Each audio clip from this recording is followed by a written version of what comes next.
हुआ ये कि परसों 1 जून को सोमवार को जी। हमारी लड़की को आज दिन प्रताड़ित करते थे लोग। कौन लोग? ससुराल वाले उसके। 20 नवंबर 2017 को हमने शादी की थी। अपनी हैसियत के मुताबिक हमने उनको 10 लाख का दहेज भी दिया, 6 लाख नकद दिए, 4 लाख का सामान दिया, बेड, अलमारी, अंगूठी, चैन, सारा कुछ दिया, कोई कमी नहीं रखी। लेकिन उसके बावजूद वो आए दिन प्रताड़ित करते रहते थे। और शादी के 1 सप्ताह बाद ही जब लड़की पहली विदाई में घर पर आई हमारे, तो उसने अपनी माँ को बताया कि हमसे कह रहे हैं कि 4 लाख रुपए लाओ तो दामाद जी को नौकरी कराएं और एक मोटरसाइकिल दहेज में दूं। और अभी तो हम प्राइवेट स्कूल के अध्यापक हैं, इतना हमारे किए नहीं हो सकता सर।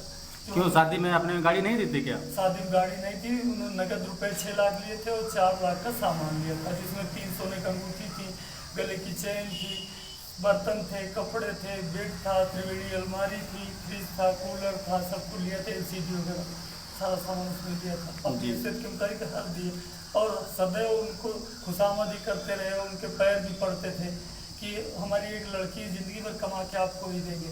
लेकिन उसके बावजूद हर तरीके से प्रताड़ित करते रहते थे। आए दिन जब देखो तब ले नहीं जाते थे। एक बार की बात है, 30 दिसंबर 2018 की डेट है।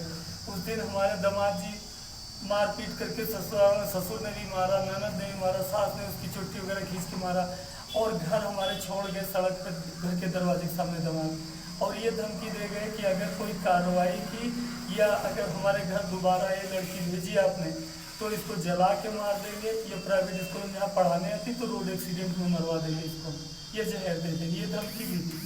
अब लोक इलाज के काम के रिश्तेदारों घर हम जाते रहे, खुशामद करते रहे कि सुलह कर लो। फिर थाने में 1 सितंबर 2019 को एप्लीकेशन दी।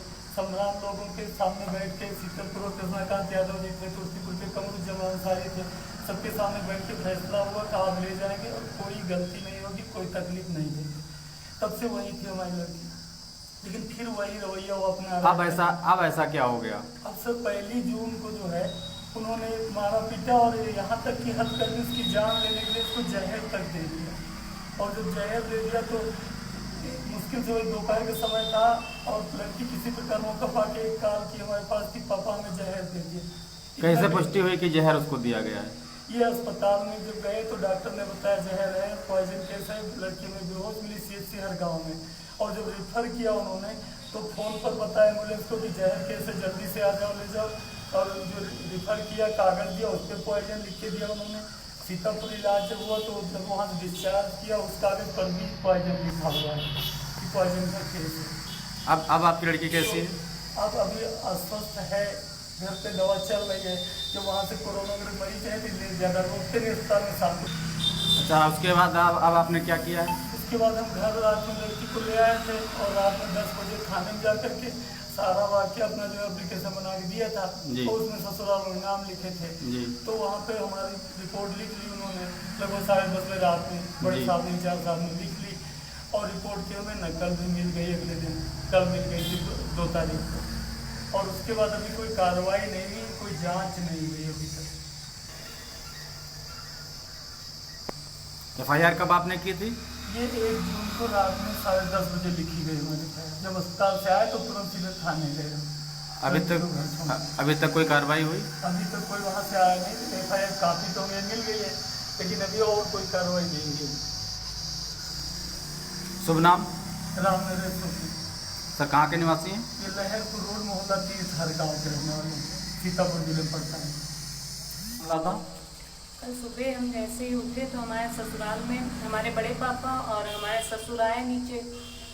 तो उन्होंने जैसे ही नीचे पहुंचे तो उन्होंने कहा कि आज अपने पापा से जो है 4 लाख रुपए और एक गाड़ी मांगो और तुम्हारे हस्बैंड को हमको दुकान खुलवानी है और अगर नहीं मांगोगी तो आज तुमको जैसे ही अपनी लड़की की सास को हमने मरवा दिया, तुमको भी साफ कर देंगे। हमारे बड़े पापा ने भी यही शब्द बोले तो मैंने कहा ठीक है। बड़े पापा मतलब ससुर? हाँ, बड़े ससुर हैं वो, हमारे हस्बैंड के बड़े पापा हैं। तो उन्होंने भी यही बोला तो हमने कहा ठीक है। उसके बाद उन्होंने कम से कम 20 या 25 आदमियों को बुलवाया और उनके सामने हमको लेके गए और कहा आज फैसला होगा पूरा। और उनके सामने बहुत हमको बेइज्जती की, हमारे ऊपर बहुत ज़्यादा उल्टा सीधा आरोप लगाया, बहुत कुछ कहा। लेकिन मैंने पॉलिटेक्निक किया है, B.Ed किया और हम प्राइवेट पढ़ाते भी हैं। कहाँ पढ़ाती हैं? जागृति इंटरनेशनल स्कूल में। जी। तो वहाँ पढ़ाते हैं, तो वो भी वहाँ से जितनी सैलरी मिलती थी ये लोग ले लेते थे। और उसके बाद भी उन लोगों को समझ में नहीं आता था और कह रहे थे अपने पापा से मांग के दो, नहीं तो मतलब तुमको आज हम मार ही देंगे। सुबह से ही बहुत मारपीट भी कर रहे थे। उसके बाद ये जब फैसला हो जाता है फिर हम ऊपर अपने कमरे में चले जाते हैं, तो पीछे से हस्बैंड आते हैं, कहते हैं ठीक है कोई बात नहीं, अब सब सही है और ज़्यादा परेशान मत हो। और वो जाते हैं नीचे से कहते हैं आज हम तुम्हारे लिए फिर से पानी ला रहे हैं, पी लो ठंडा। तो वो लेकर आते, तो हमने 2-3 घूंट पिए, तो हमें कुछ अजीब सा लगा, तो हमने कहा हम नहीं पियेंगे। पीछे सास भी थी, तो उन्होंने हमें फिर पकड़ लिया और हस्बैंड ने मेरे मुझे पकड़ के ज़बरदस्ती पिला दिया। फिर कहने लगे कि ठीक है आज तुम साफ़ हो गई, हमने कहा था कि मंगवा लो, नहीं तुमको नहीं छोड़ेंगे। और फिर वहाँ से निकल गए। तब हमने वहाँ पापा को फ़ोन किया कि मुझे इन लोगों ने कुछ पिला दिया है, और उसके बाद हम बेहोश हो गए। फिर उसके बाद क्या हुआ हमको नहीं पता। इससे पहले इन्होंने मेरे जेवर रखे थे और कुछ रुपए रखे थे, वो सब हमसे छीन लिए थे, मेरी अलमारी को तोड़ के। और एक बार की बात है, मतलब बहुत मारपीट करके हमको यहाँ छोड़ भी गए थे। हमारी ननद और हमारे जो देवर हैं। कौन कौन प्रताड़ित करता है आपको? मेरी 2 ननद हैं, एक बबली है, उनकी अभी शादी हुई है लेकिन उनका आना जाना अभी भी ज़्यादा रहता है। और एक मेरी बड़ी ननद है, उनका भी आना जाना ज़्यादा रहता है, तो वो लोग भी जानबूझ के प्रताड़ित। इससे पहले भी कोई घटना आपके साथ घटी है? हाँ, इससे पहले हुआ था एक बार। ऐसे ही यही मांग कर रहे थे कि रुपए मंगवाओ, तो मेरे पापा बहुत सारा दे चुके थे, अब उनके पास इतना नहीं था, क्योंकि वो एक प्राइवेट टीचर हैं। तो कह रहे थे हम धीरे धीरे दे देंगे, लेकिन अभी थोड़े दिन रुक जाओ। तो एक बार उन्होंने कहा अपने पापा को बुलाओ, तो हमने पापा को बुलाया था, तो वहाँ मेरे पापा को भी मारा था, मेरी ननद, दोनों ननद मिल के, और मेरे बड़े पापा भी थे, उन्होंने मिल के भी हमको और हमारे पापा दोनों लोगों ने मारा था। और कहा था अगर बाहर बताओगे तो फिर तुम्हारी लड़की छोड़ देंगे या तो मार देंगे। तो मैं एक सामाजिक तौर पे एक टीचर हूँ, तो मैंने सोचा ठीक है थोड़ा बर्दाश्त करते हैं। क्या नाम है आपका? शैलजा शुक्ला। पिताजी का नाम? श्री राम नरेश शुक्ला। कहाँ के रहने वाली हैं?